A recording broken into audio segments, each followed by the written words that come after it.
do Carluxo. Agora foi. Boa noite a todos e a todas. Estamos fazendo mais uma live hoje. E hoje o nosso tema vai ser sobre adoecimento físico e psicológico. Hoje nós estamos com um pequeno atraso de nada menos e nada mais de 25 minutos por problemas pessoais meus. Além disso, a nossa live de ontem, que era para ter ocorrido às 6 horas, né? Que era o giro da semana. O giro da semana, ela não aconteceu porque eu tive problemas pessoais. Então, nós vamos tentar fazer essa live hoje ainda, depois dessa, certo? Então, o nosso tema hoje, como já tinha mencionado, vai ser o adoecimento físico e psicológico. E nós temos aqui o Luciano. O Luciano, ele é formado em filosofia e sociologia e atualmente está estudando psicanálise. Portanto, a pessoa indicada para falar sobre esse tema, principalmente no período de pandemia agora, com certeza nós estamos tendo o adoecimento físico e psicológico. Luciano, boa noite, tudo bem contigo?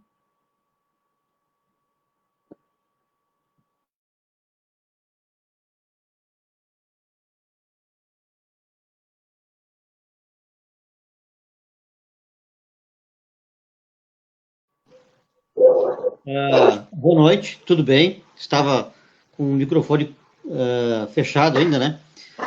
É um prazer estar aqui, então, participando desta live e ver, né, tentar aqui contribuir um pouco, né, para esse trabalho, né, que tu tem feito aí semanalmente.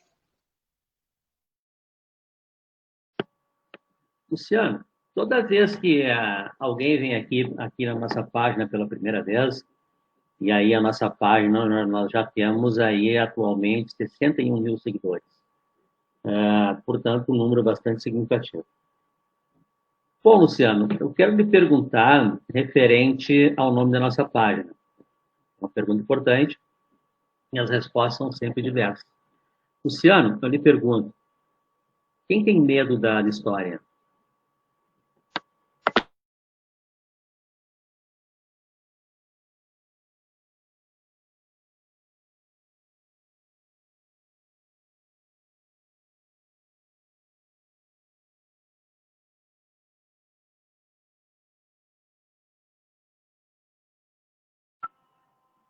O teu som está desligado. Então, uma pergunta complexa, né? Para responder assim de pronto, mas penso que quem tem medo da história é quem tem medo da vida, como ela é, da vida de verdade. Quem tem medo da realidade, é mais fácil, muitas vezes, criar um mundo paralelo, né?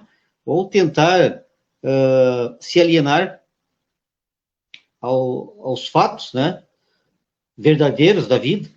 E aí, então, tu te aliena da história. Esse é o medo da vida. Boa, Luciano.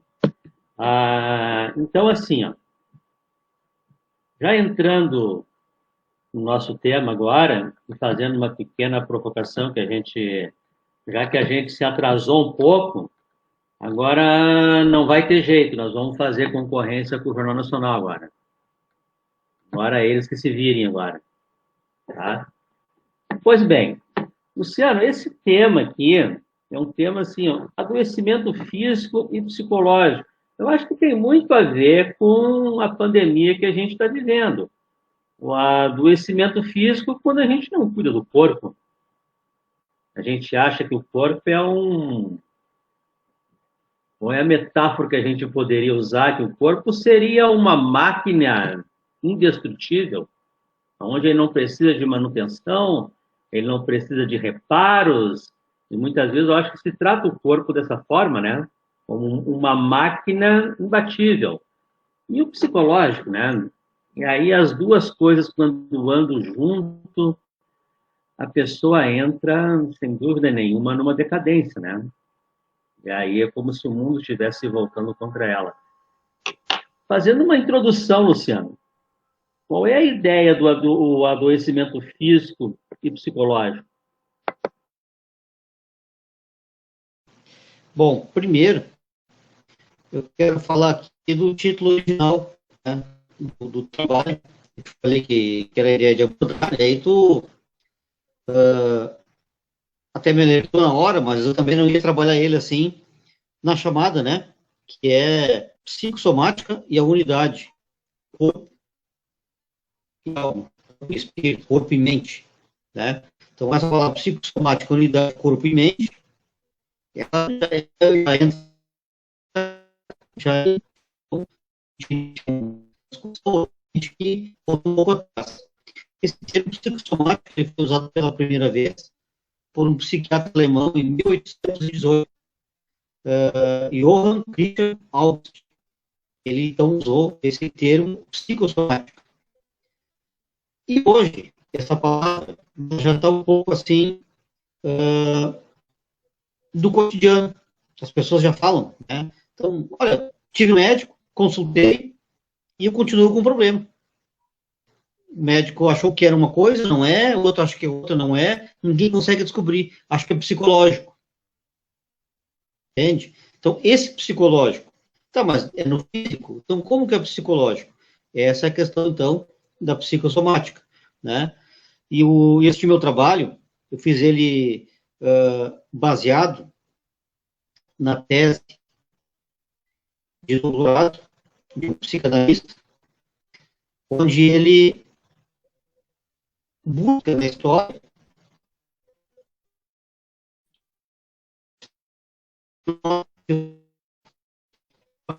corpo e mente. Já não está chegando cortada a fala. Tu tá me ouvindo bem? Agora congelou na tela agora. Então, assim, primeiro, né, lá em 1818, quem estudou história, quem estudou filosofia, vai lembrar que então, fala que o homem era dividido em corpo e mente. E Spinoza, ele então traz uma novidade. Para ele não é dividido. O homem é uma unidade, corpo e mente. Não separa. Se você separa o corpo da mente, a pessoa é um corpo, não tem vida, né? Então é uma coisa só. E aí, falando então, tu disseste assim de alguma coisa mais atual, moderna, eu até escrevi um exemplo assim no trabalho. Talvez a gente que está aqui, então, hoje interagindo por uma live, né, que é a questão da internet. Né? Imagina lá, tu tem um mega computador, mas tu, né, bastante memória, bastante capacidade, um bom software, tu faz muita coisa. Agora, se tu tem um hardware, que é o computador físico, fraquinho, ele nem roda muito programa. Né? Então, o software, ele é imaterial. O software não é material, ele é imaterial. O hardware, que é a parte física, ela ali é o corpo. Né? Dois tem que saber funciona. Então, o que está hoje na nossa, né? Então, a gente está tendo um problema aí, não sei se no software do celular, ou da nossa internet, mas está tendo problema. Não está trabalhando junto numa unidade. Se tivesse, o som seria perfeito, tudo seria perfeito. Né? E a pandemia, né, que tu traz hoje?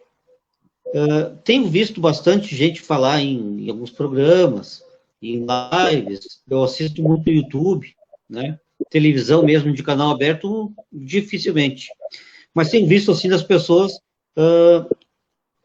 incentivar quem casa, tentar manter a rotina. Tentar manter a rotina. E o que é isso? É te manter um pouco no centro.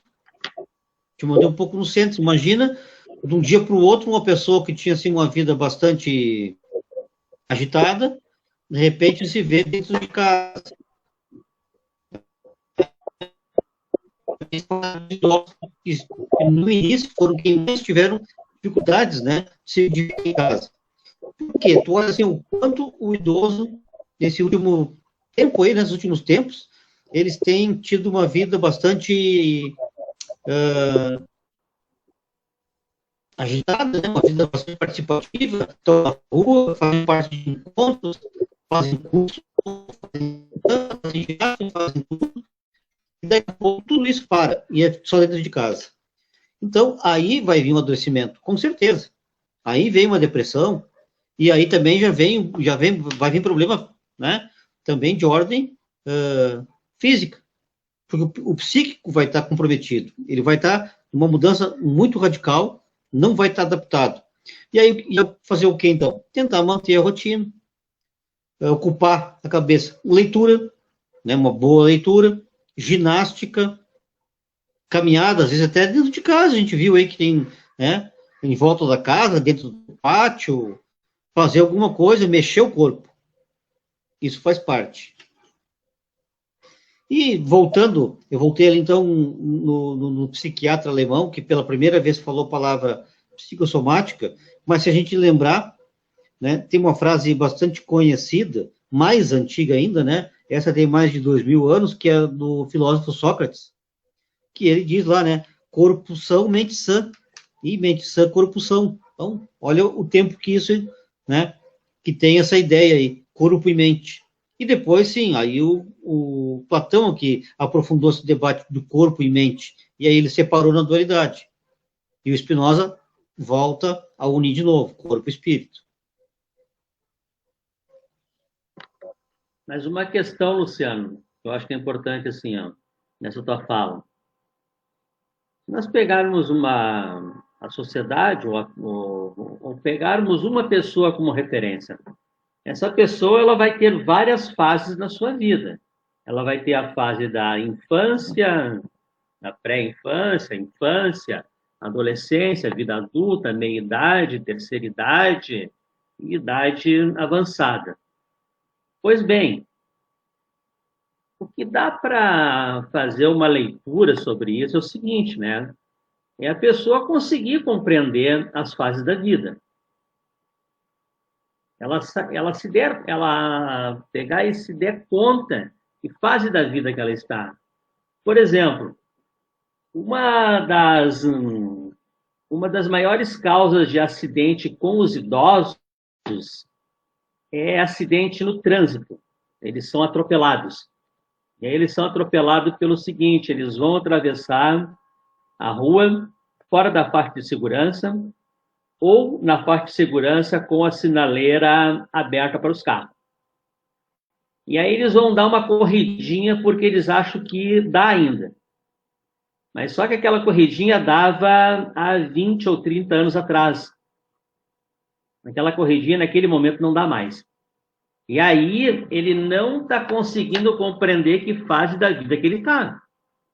Ele acha que ele está lá atrás ainda. E não, a vida já passou outras coisas.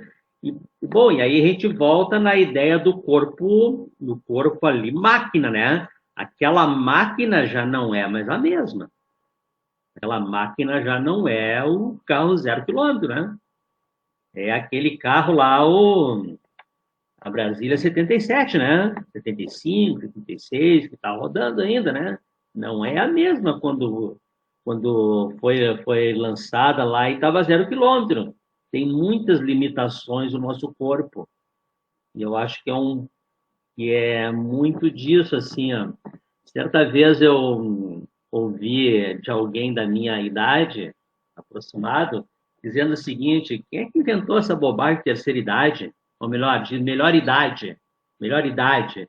Melhor idade quando eu tinha 20 anos, que eu podia fazer tudo que eu queria. Eu passava a noite fazendo festa e depois no outro dia, 10 horas da manhã, eu estava jogando futebol. Isso que era a vida. Quem é que inventou essa bobagem de melhor idade, segundo a argumentação dele? Isso aí tu não achas que é não aceitar a fase da vida que se está vivendo e a pessoa vai mergulhando numa frustração? O que tu acha sobre isso? Exatamente, acho que é a não aceitação. Mas essa não aceitação também nem sempre é aquela aceitação assim da negação, né? Da negação, tipo, não, eu ainda sou jovem, não aceito limitações de hoje e vou continuar fazendo tudo o que eu fazia. Tá, esse é um tipo, essa é uma negação, né? Mas tem aquela outra também que não é percebida. A pessoa também não se dá conta. E aí eu volto, então, né, para a filosofia e volto bem para o passado. De novo, eu volto para Sócrates. O que Sócrates diz? Conhece a ti mesmo. Entendeu? Conhecer a si mesmo. Conhecer os seus limites. E aí, tu fazer check-up e fazer análise. Né? Fazer análise. A pessoa pode ter 100 anos de total lucidez. Aí eu te pergunto, ela conhece a si mesma? Uma pessoa de 100 anos conhece muito de si, mas não tudo de si. Então, quanto mais tu conhecer de si, né, melhor tu vai viver. Aí é um exemplo, pegando o teu exemplo, né? Se eu me conheço, eu sei a minha capacidade, eu sei a minha velocidade.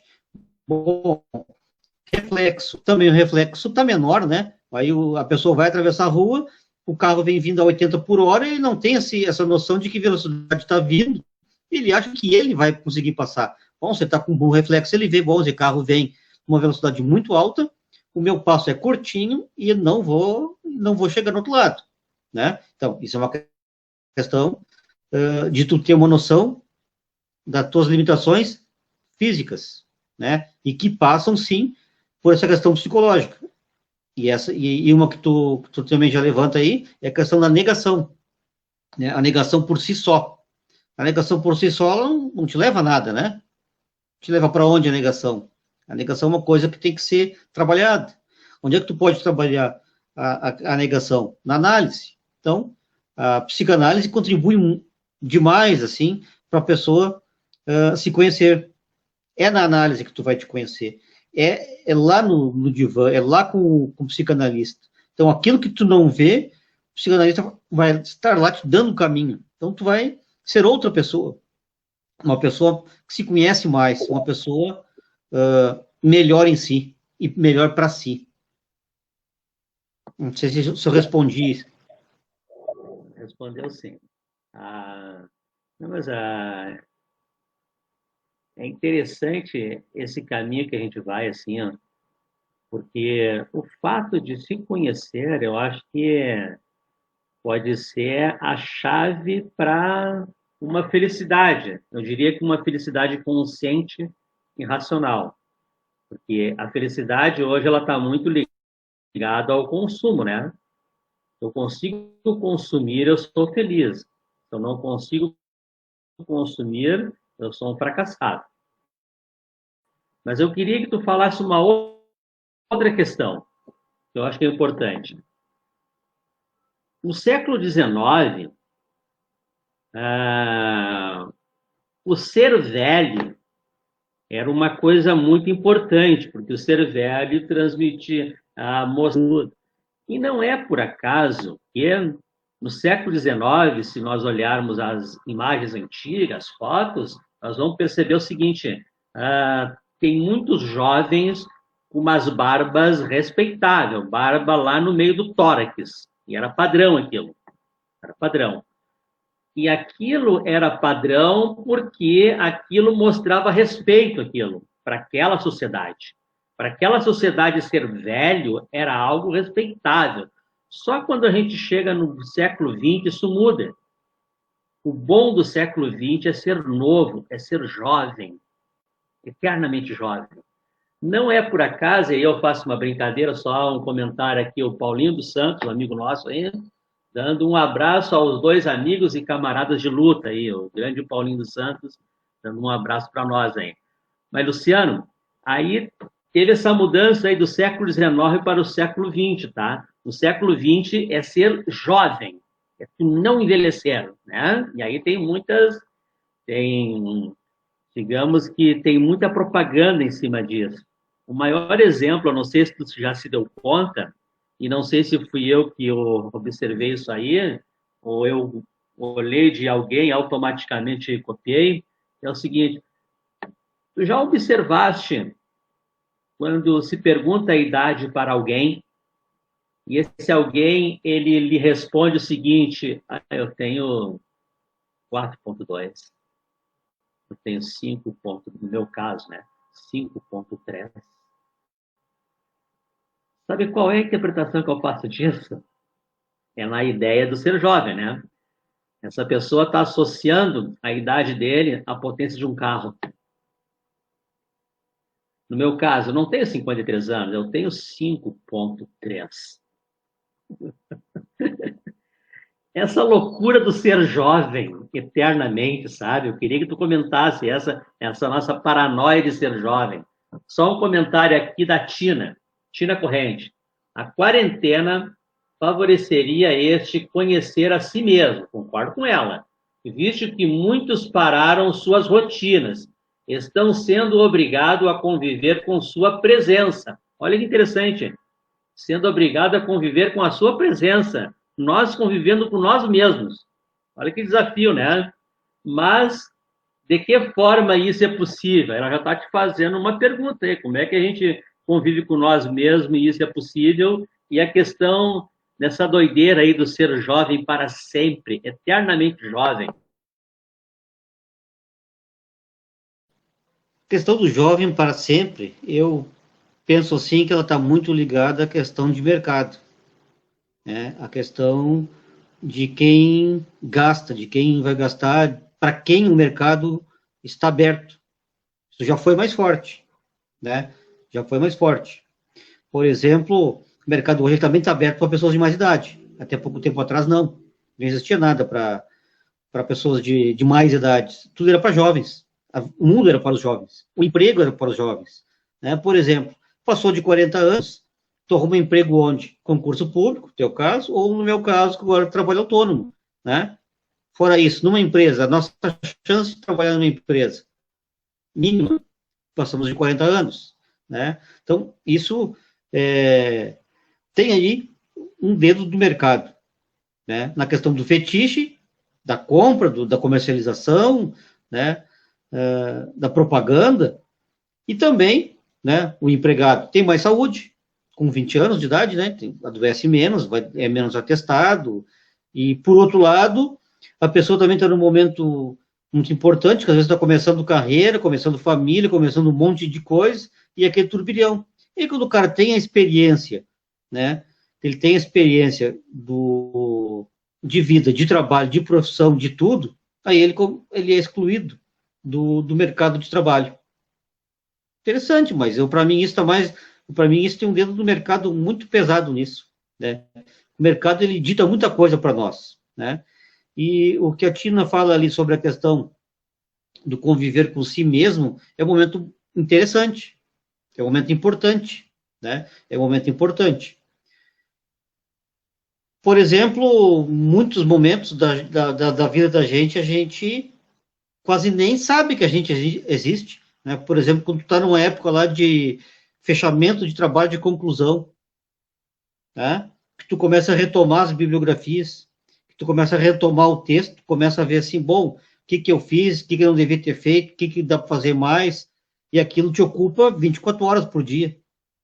Daqui a pouco tu nem te dá conta que tu mesmo existe, né? Trabalho. Já tive trabalho, por exemplo, né, de trabalhar muitas horas por dia e chegar no final do dia assim, bom, eu fiz tudo para todo mundo e esqueci de comprar comida para me comer de noite. Já aconteceu, né? Aí de chegar em casa assim, pá, hoje eu consegui resolver 300 problemas, mas eu esqueci de passar no mercado e comprar, né, a carne lá, a sopa, sei lá o que eu ia comprar. Esqueci. Por quê? Não vivi para mim, nem estava eu existindo. Né? E que vida é essa? Isso que eu estou falando vai fazer parte, né? Vai fazer parte depois do. A gente pode avançar um pouquinho lá na frente, na questão da doença também, né?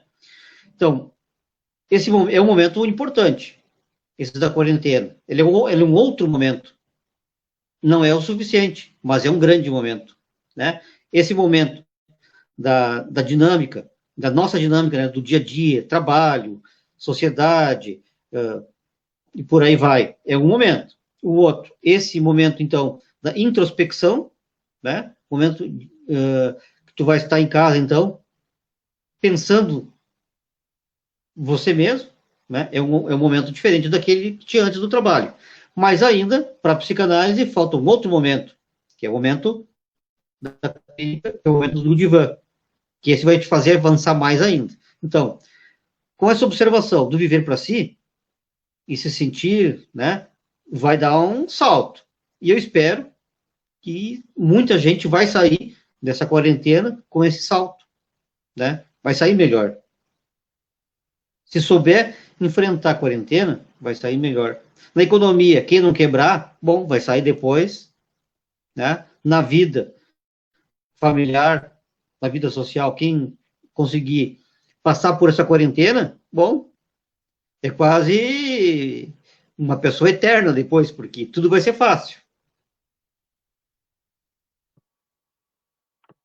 Interessante, porque nós fizemos uma live uma sexta-feira, mas não foi na última, foi na retrasada. E era um mestre em educação. E ele falava sobre a quebra de paradigma. Ele fazia uma pergunta, né? A quebra de paradigma da educação na pandemia, né? Mas talvez na pandemia nós podemos ter vários quebras de paradigma aí. O que a Tina fala aqui para nós é um momento que a gente está mano a mano com nós agora, perguntando para nós, e aí, o que tu quer da vida? Será que o que tu fez até agora foi relevante para ti ou para alguém que está na tua volta? Daqui para frente, o que tu quer fazer? Quer continuar desse mesmo jeito? Esse tipo de sociedade que a gente tem? Ah, não vejo a hora de trocar o carro, não aguento mais o carro. Estou pensando em comprar uma casa nova. Ah, minhas roupas estão horríveis, preciso comprar roupa nova. Sai dessa rotina louca que a gente está vivendo. E a gente tem uma incapacidade de poder refletir sobre isso. Usando um termo da administração, o planejamento estratégico. A gente está dando uma pausa agora no planejamento estratégico da vida, né? Vamos parar, vamos analisar as coisas e vamos ver qual é o norte que a gente vai dar daqui para frente agora. Porque assim, ó, a nossa sociedade ela tá assim produzindo as pessoas produzindo frustração, muita frustração. E aí, assim, ó, que nem na questão da educação.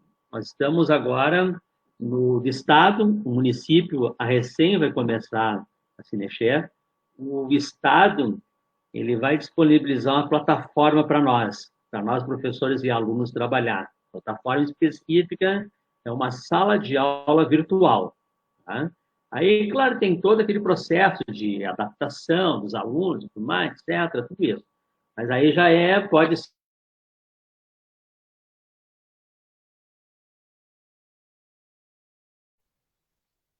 Que cortou o som agora no final.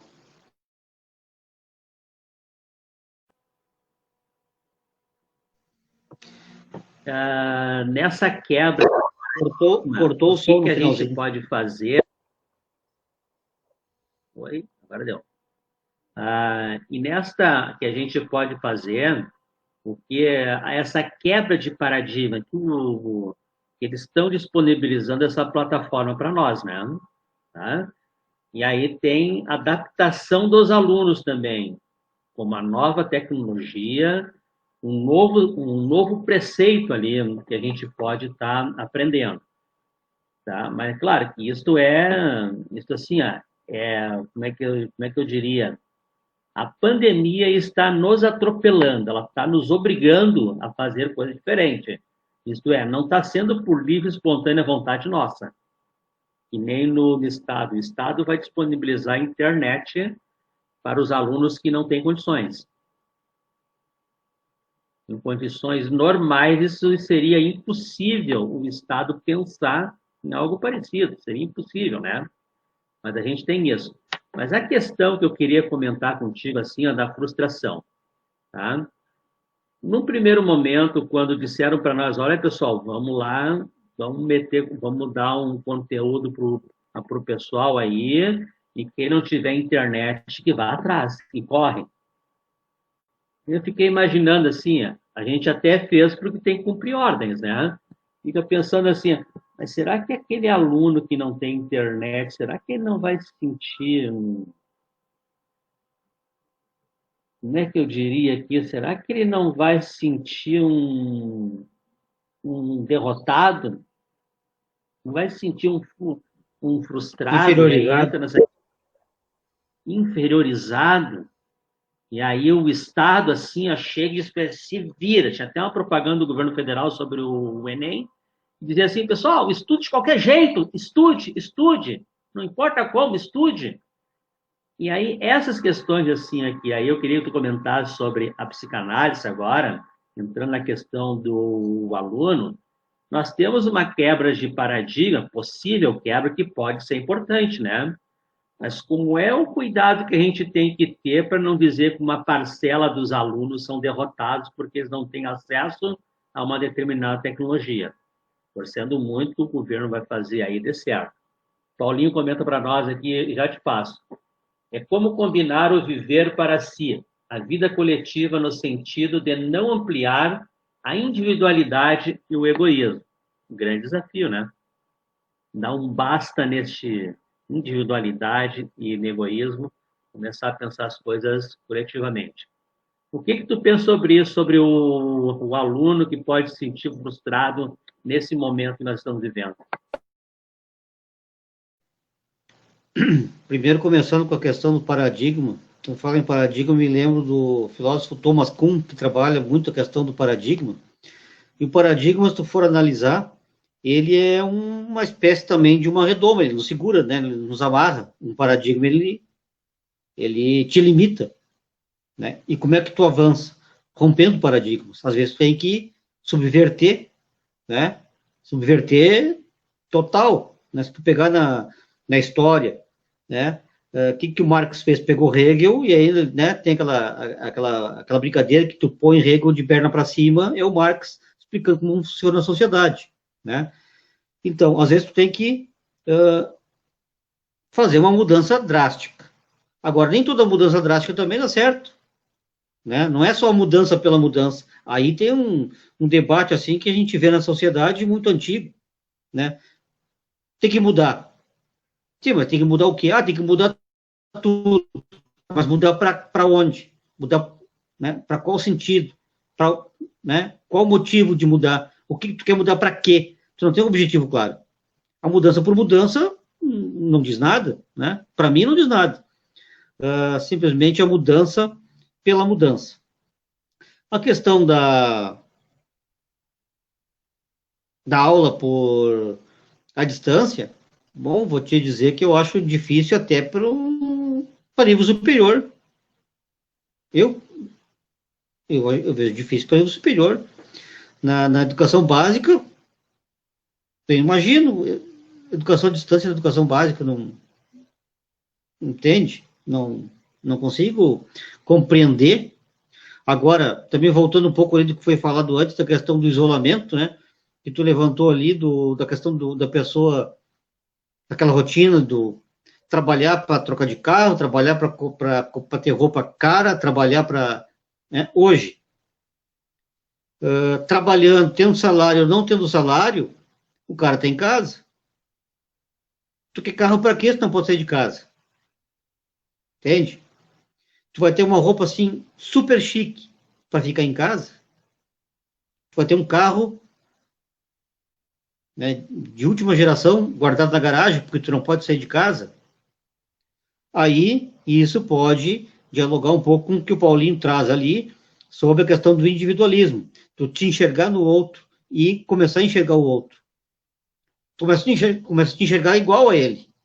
A limitação que tu está tendo hoje, de não poder ir a restaurante, de não poder sair de carro, de não poder fazer tudo isso que tu fazia antes, tá igual o vizinho do lado, que é pobre, que não fazia nada disso. Agora, tu tá sabendo como é que funciona a vida dele.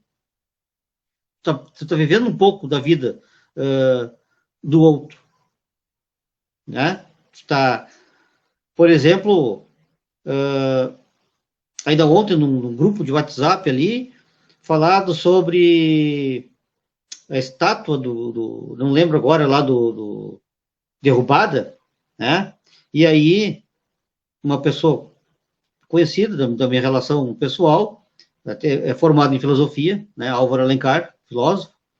E aí ele diz assim que ele é contra derrubar aquela estátua. Aquela estátua tem que ficar lá, em pé, para mostrar e dizer: esse representava isso, isso, isso, isso.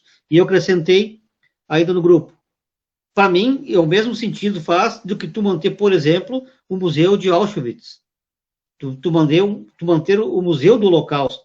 Se tu terminar com o Museu do Holocausto, se nós tivéssemos, por exemplo, no Brasil, hoje, as cadeiras de tortura, né? Se tu tivesse as máquinas de dar choque, se tu tivesse, né, os porões lá preservados, guardadinhos, com todos os equipamentos de tortura, para os alunos passar lá e olhar, eles estariam chamando a ditadura? Será que estariam, se fosse lá ver, tivesse conhecimento? Então, o conhecer faz parte do evoluir. Tu tem que conhecer o outro. Então, as pessoas estão se conhecendo a si, ficando em casa, e sabendo a realidade do pobre que também fica em casa. Então, está tendo essa interação, né? Estão se inteirando, estão se conhecendo. Então, eu penso, né, dessa forma. Tem coisas que ela não pode serem depredadas. Por exemplo, então, a primeira pergunta que tu fez lá, quem tem medo dessa história? Essa história é para ter medo ou para ser conhecida? Não, essa história tem que ser conhecida. Nós não temos que ter medo dessa história. A história da estátua do cara que escravizava, né? E o Museu do Holocausto. Então, quem tem medo da história? Não podemos ter medo da história. A gente tem que conhecer a história. Então, lá no início eu falei, quando me perguntou quem tem medo da história, eu disse, quem tem medo da verdade. Quem tem medo da vida como ela é.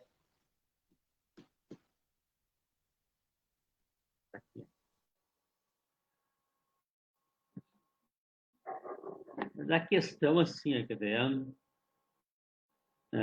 Voltando agora, o adoecimento físico e psicológico, porque eu acho que essas duas coisas, elas estão associadas ao tipo de sociedade que nós temos.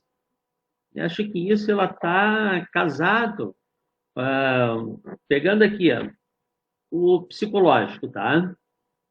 O conceito, a ideia de beleza que nós temos, que é passado para nós o tempo todo. O conceito de beleza que nós temos. E, bom, se a pessoa não consegue entender essa mecânica, isso é algo que eu trabalho muito com os alunos em sala de aula. Se vocês conseguirem entender algumas coisas importantes da vida, vocês não vão sofrer, tá?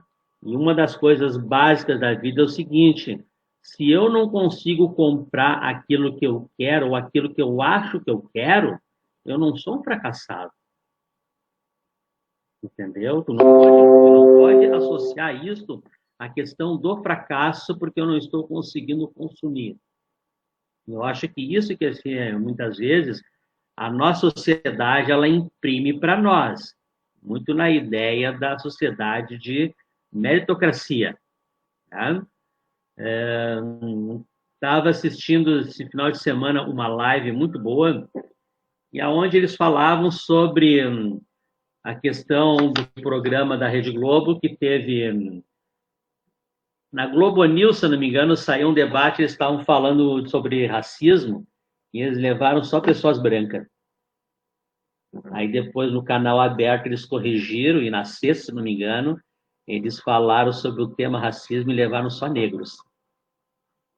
E aí eles radicalizaram aí, né? Aí eles mudaram para 8 ou 80.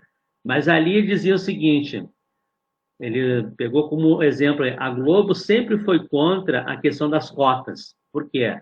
A Globo, e aí não é só a Globo, as elites do país acreditam na questão da meritocracia. E a gente sabe que a meritocracia, ela cria legiões de pessoas se achando que são fracassados, que são inúteis. Vamos pegar um exemplo aqui bem pontual, eu quero que tu comente sobre isso, que é o seguinte, é, a profissão de top ainda, o sonho de consumo dos jovens continua sendo a medicina. A medicina ainda é o sonho de consumo, né? Pois bom, não sei os números, mas vamos supor que tenha 10 mil alunos e tem 100 vagas, é mais ou menos assim a proporção, né? E aí, 100 vão conseguir, 9.900 não vão conseguir. Aqueles 9.900, um bom percentual deles vão se sentir fracassados. E a gente sabe que o problema é bem maior do que isso. Queria que tu comentasse essa relação de meritocracia e fracasso.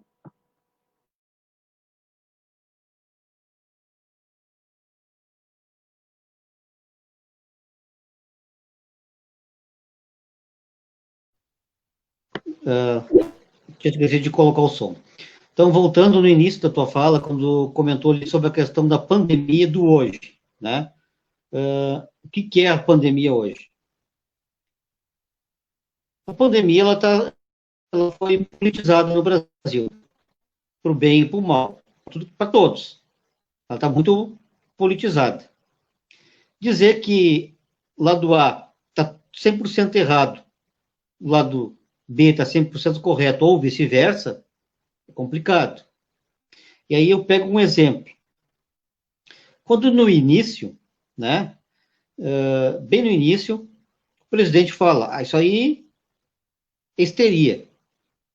Isso aí é só uma gripezinha. Isso aí é histeria. O povo é que está com isso na cabeça. Isso é verdade ou isso é mentira? Isso tem um fundo de verdade. Obviamente que ele não queria trazer essa verdade à tona. Ele queria simplesmente esconder. Mas quanta gente hoje está encucado com medo, com pânico, né? Com pânico da pandemia. E aí, e o contrário. E aqueles que não acreditam? Hoje, o noticiário mostra ali um deputado, acho que de São Paulo, né? Deputado Daniel Silveira, do PSL, que dizia sempre que coronavírus ele era uma idiotização. Ele não descia a pessoa, ele tornava a pessoa idiota. Né? Então, a pessoa pegou coronavírus e ficou idiota. Ela não sofreu nada físico, só psíquico. Hoje ele foi diagnosticado positivo por Covid-19. Né? Então, adiantou não temer o vírus? Não, não adianta. Não adianta, não é o temer ou não temer. Né? Agora, sobre a questão do enfrentamento, sim, ter coragem de enfrentar, ter coragem de botar os números de verdade, divulgar os números de verdade, isso tem que ser feito. Né? Coragem dos municípios fazer testagem em grande escala, para tu ter um mapa, que isso não é uma coisa que acontece em todos os municípios. Por exemplo, São Leopoldo aqui na região, é o São Leopoldo que mais testa. Então, é o município que mais tem infectados. Não é o município que tem mais infectados, é o que mais diagnosticou infectados. Né? Aqui do lado da Sapucaia, São Leopoldo. São Leopoldo está com 3 mortes, Sapucaia com 9. E Sapucaia tem bem menos infectados. Não é, né? Não é que tem menos infectados, tem menos diagnosticados. Então, essa questão da verdade, né, de ser encarada, né, cientificamente, né, na questão epidemiológica, na questão da medicina, da psicologia, né, então ela tem que ser vista por esses espectros, não pela fé de que não existe. Me disseram que não existe e eu confio naquela pessoa que não existe, que diz que não existe, né? E então, e a ciência, onde é que fica nisso?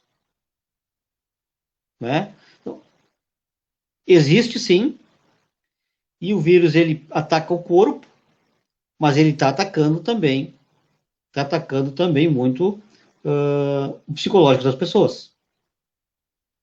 E o que não seria normal se não causasse nenhum transtorno, né? Em ninguém, imagina, morrendo quase 1.500 pessoas num dia, e simplesmente isso não diz nada. Isso tem que dizer, aliás, deveria dizer muito mais para muita gente, que ainda teima em dizer que isso não é uma doença, é uma invenção, uma fantasia, recontar, não sei o quê.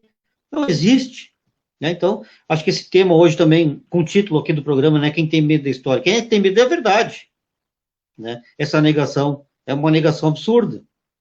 A gente vê pessoas aglomeradas, né, sem ninguém usando máscara, fazendo festa, como se exatamente nada tivesse acontecendo, como se fosse como era antes, né? Tudo normal. E aí, nós estamos sofrendo hoje essa pandemia. Tem cientistas que têm dito que haverão outras pandemias, não para a nossa geração ainda. E esses instrumentos, que obviamente, que aí tu traz ali, de que nos permite manter alguma coisa da nossa vida, como por exemplo a live, né, as reuniões por videoconferência, o ensino à distância. Isso a gente está desenvolvendo, talvez, para o futuro também, não só para agora. Agora, como resolver isso, como conseguir, de fato, ter uma educação somente à distância, acho impossível, é difícil falar a palavra impossível, né? Mas bastante diferente, né? Uma coisa assim bastante ousada. E onde é que fica ali a convivência social do aluno? Né? O aluno não convive com um colega, não conhece o professor, ele não conhece a escola, né? Outro dia eu postei a título assim de uma brincadeirinha assim, um post que eu compartilhei, né? Da nossa, nós que temos aí, está com 53, eu estou perto de 50, os Jacksons, né? Família. Lembra?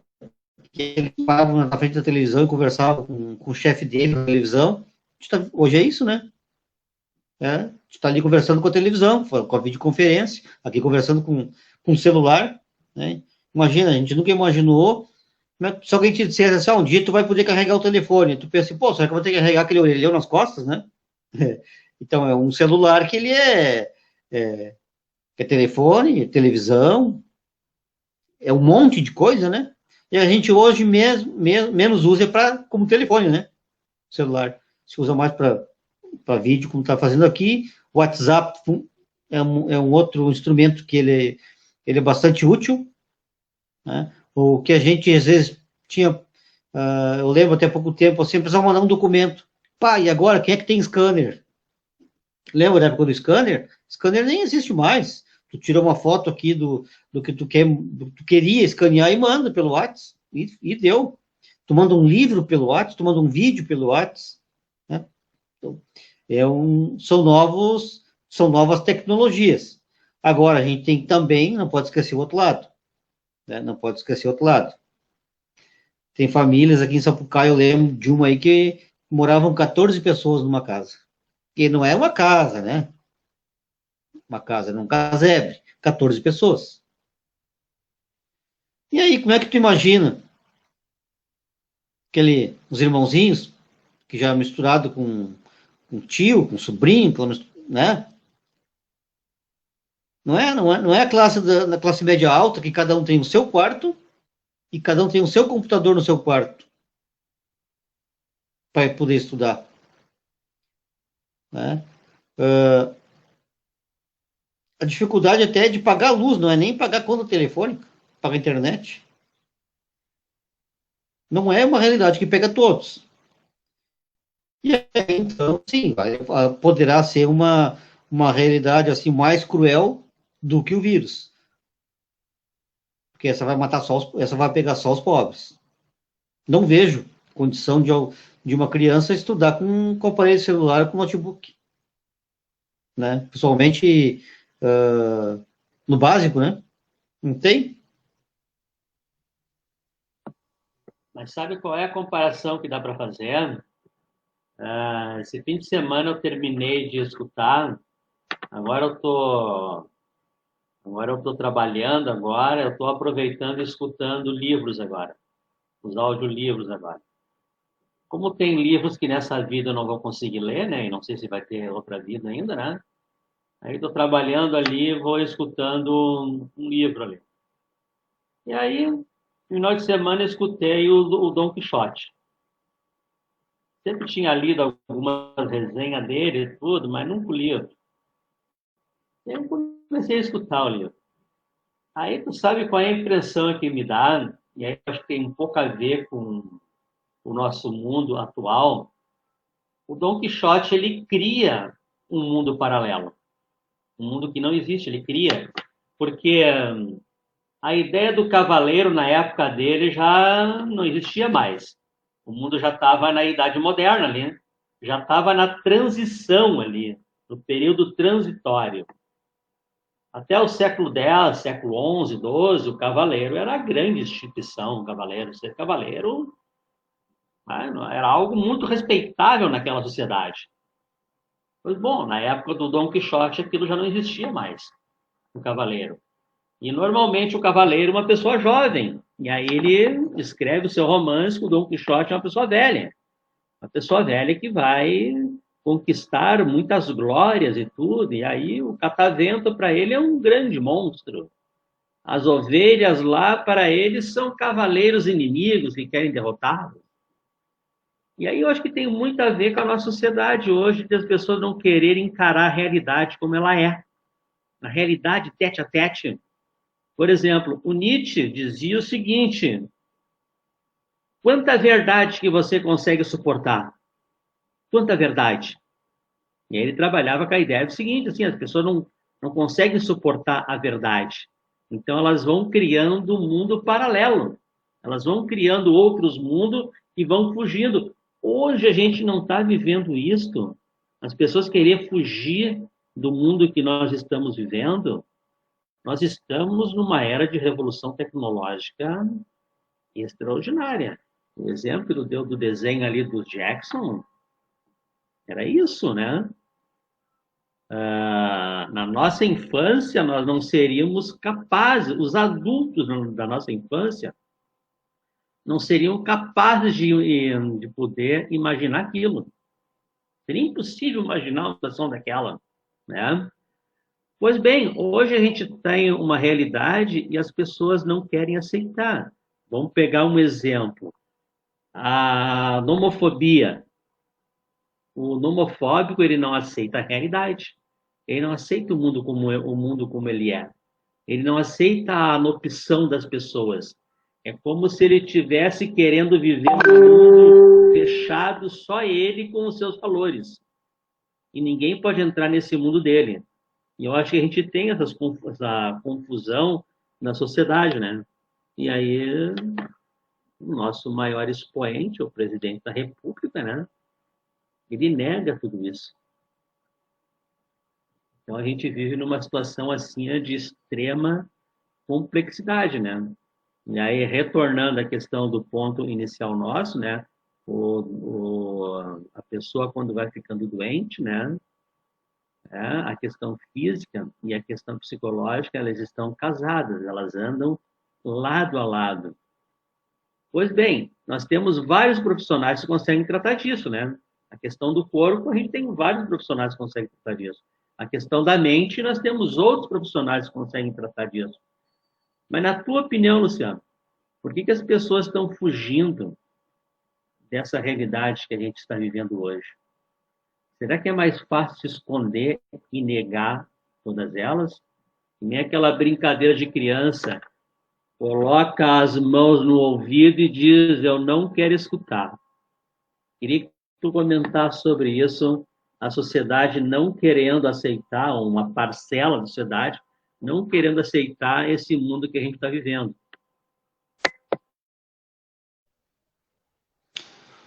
Que a realidade é dura. Acho que começa por aí. A realidade não é uma coisa fácil de de ser encarado. Como tu falou ali do Nietzsche, né? Que é de medir até que quanto de realidade a pessoa suporta. A realidade não é uma coisa tranquila. Lidar com realidades. Lidar com a realidade na família. Quando perde uma pessoa na família e o filho vem e te pergunta, pai, né? E onde é que está a mãe? Imagina, perdeu a mãe, né? E aí, olha uma realidade. Ah, virou uma estrelinha. A mãe não virou uma estrelinha, né? Mas é mais fácil, não é mais fácil? A mãe virou uma estrelinha. Aí ele vai para a rua e vê a mãe dele uma estrelinha, né?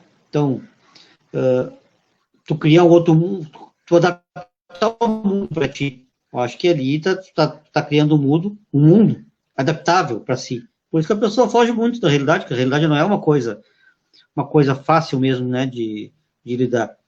Criminalidade, homicídio. Homicídio é uma coisa que só aumenta no mundo todo, não é só no Brasil. Então, como lidar com isso? Como lidar com medo de sair na rua?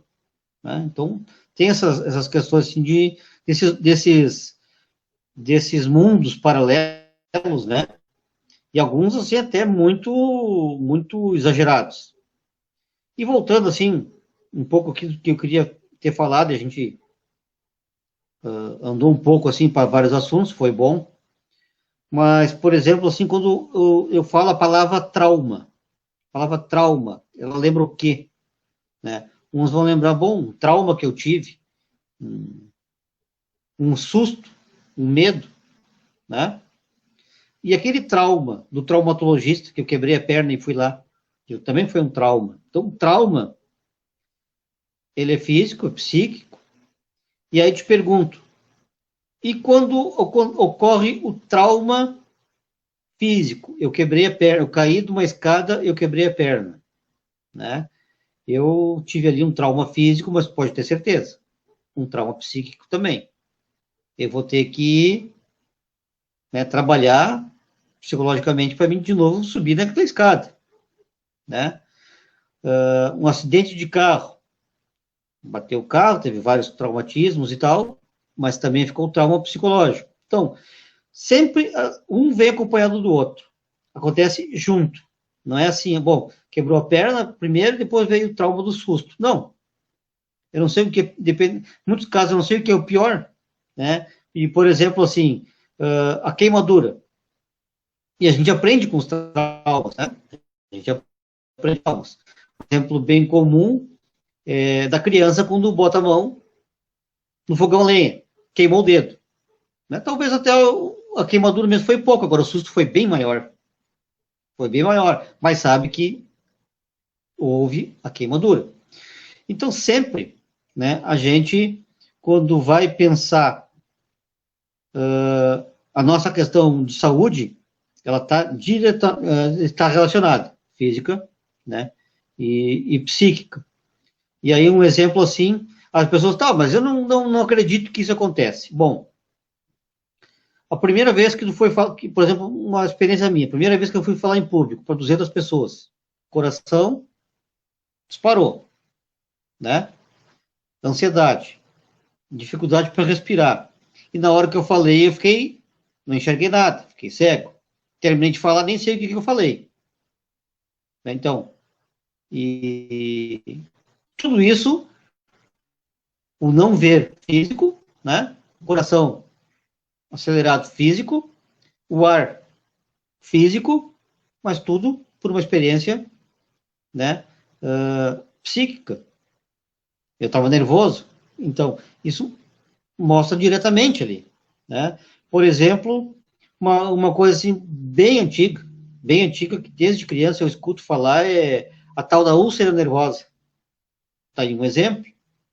As pessoas têm um excesso de preocupação, um excesso de preocupações, né? Acabam desenvolvendo úlcera nervosa. Então, é o sistema nervoso, né, que te acaba afetando o físico. E assim, muitas outras. Outros casos de, por exemplo, mulher que tem um sonho e aí quer engravidar e daqui a pouco está com barriga, está com sintoma, está com tudo de gravidez, e é uma gravidez psicológica. Isso acontece, né? Então, muita doença de pele, a pessoa desenvolveu uma doença de pele, também por questão, né? E essa pandemia de hoje, por isso, manter a cabeça ocupada, daqui a pouco tu vai estar desenvolvendo coisa que não tinha. Vai estar desenvolvendo coisa que não estava aí para acontecer, né? Estresse. O estresse também te, te, te deixa muita coisa ruim, né? O próprio câncer, né? O câncer também se fala muito do câncer ter, também aconteceu muito assim, de quem tem uma carga bastante pesada, né? Então, o adoecimento físico e o psíquico caminham, são um, estão juntos. Então, quando, né, na família, bom, teve um trauma físico, pode ter certeza que o trauma psíquico está junto, né? Daqui a pouco, um susto muito grande, a pessoa também vai ter sequela física pro resto da vida. Então, tem que acompanhar junto. E hoje, né, tá difícil, ninguém quer sair de casa para ir no médico, e aí os próprios técnicos da saúde dizem, né, se não é o caso de ir no hospital, não vai ainda, né, porque lá no hospital tu pode ser, tu tá em casa, tu tá bem, chega no hospital, tu pode acabar se infectando. Então tu vê, tu sai de casa por um problema, por uma depressão, por uma ansiedade muito forte, vai consultar um psiquiatra e no caminho tu vai pegar um ônibus, tu te contamina. Então, né? Aí, essa questão da pandemia hoje, então, ela é mais presente do que nunca. Né? Daqui a pouco a pessoa tem... Imagina aquelas pessoas que faziam consultas periódicas, mensalmente iam ao cardiologista. E hoje não vão mais ao cardiologista porque tem medo de se contaminar no caminho. Aí tu imagina, o problema do coração continua, e pior, ele sabendo que não foi, não sabendo como que tá, e não sabendo quando vai poder ir, e tudo isso, esse estado, né, nervoso, somado junto com problema cardíaco. Então, é um momento crítico, né, é um momento que está bem, tudo isso junto, né, acontecendo.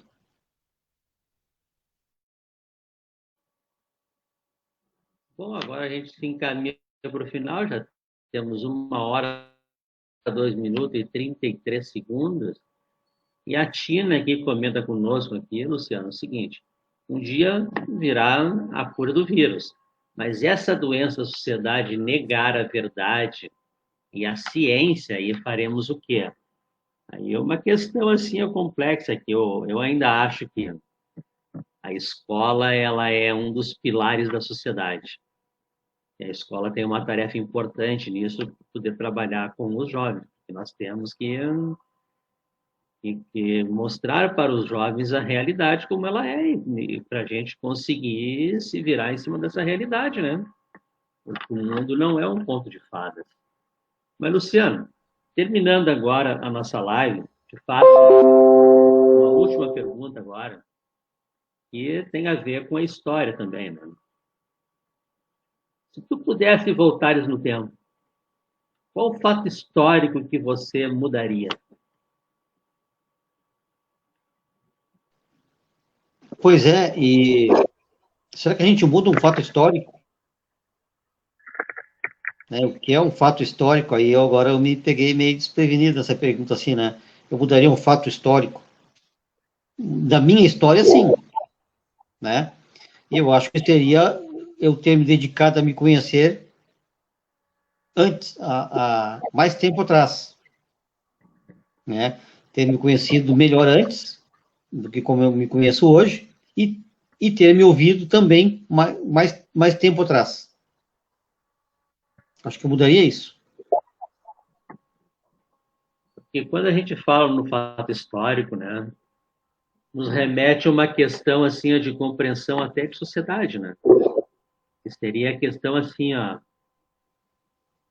qual o ponto histórico que foi negativo na história do Brasil ou da humanidade e nós chegamos a uma situação hoje que nós consideramos desconfortável? E se lá atrás não tivesse ocorrido, talvez hoje nós tivéssemos uma situação sim. melhor. Seria essa a questão. Então, um pouco que fala ali, ó, que eu vou falar assim, que dialoga com essa questão que a Tina falou ali do que fazer hoje, né? A respeito das pessoas negarem tudo e se negarem tudo. Bom, para mim, a gente está num momento que eu acho que ele vai passar, ou vai se agravar, né? Que é esse momento histórico do Brasil hoje. E hoje, casualmente, eu ouvi uma fala, né? Que eu achei muito interessante, eu queria falar aqui, ainda bem que deu essa oportunidade. O Brasil hoje, a ministra que trabalha a relação das mulheres é machista. A ministra da Mais é machista. Ela trabalha para proteger as mulheres, ela é machista. Ela diz que quem manda no é o homem. Oi? Só uma questão importante sobre isso aí que tu está falando. E eu fiz uma live com a Lucia.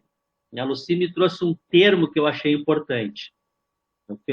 Eu comentei a mesma coisa que tu está comentando agora comigo sobre a mulher sendo machista. E ela pegou e disse assim, que a mulher não é machista. A mulher, ela reproduz o machismo. Eu acho que isso que a Tamares faz é reproduzir esse machismo. E aí? Sim. Então, que país é esse que a ministra, que deveria defender as mulheres, reproduz o machismo? E o negro, que está lá na Fundação Palmares, que deveria defender os negros, ele é racista. Ele disse que quem faz parte do movimento racial é a escória da sociedade. Então, a gente ter soluções para esse país desse que está... Eu não sei, né? Não é eu, acho que vou conseguir. Eu não vou conseguir dizer assim, ó, dar receita para resolver isso. Receita para resolver isso, bom, né? É difícil. Num país onde quem deve defender a mulher reproduz o machismo, quem deve defender o negro é racista, bom, aí fazer o quê? Que solução tu tem para isso? Né? Aí já seria um outro debate que é do âmbito político, né? É esse âmbito que tem aí. Porque no âmbito da construção da educação, da relação, das relações sociais, das relações de amizade, de estudo, sei lá o quê, tudo isso aí não vai dar conta. Nada vai dar conta. Isso está na outra esfera, que é na esfera política. Verdade. Então, Luciano, acho que é isso. Acho que o papo foi legal, ele foi bem proveitoso, deu até para abrir algumas possibilidades de pensamento sobre esse tema aí do psicológico e do físico, né? Que as duas coisas estão casadas, né? Uhum. E já acho que dá para futuramente nós, quem sabe, aí estar aprofundando essa questão. E aí, outros artigos que tu fores escrevendo aí, a gente for abordando esse tema, que eu acho que esse é um tema pertinente da sociedade atual que a gente está vivendo. A sociedade atual está adoecida, né? Ela está carente e mais ainda, ela está perdida, né? Ela está perdida e não sabe o que está acontecendo. E aí, concluindo aqui, entrou aqui o Jefferson, que eu fiz uma live com ele muito boa sobre o paradigma da educação, está dando boa noite para nós. E o Paulinho aqui concluindo aqui um bom debate. Então, aí os parabéns para nós, hein? Então é isso, Luciano. Te agradeço muito e numa próxima aí voltaremos. Então, muito obrigado pelo convite e muito obrigado aí pelas participações. Uma boa noite a todos. Obrigado, até a próxima, Luciano.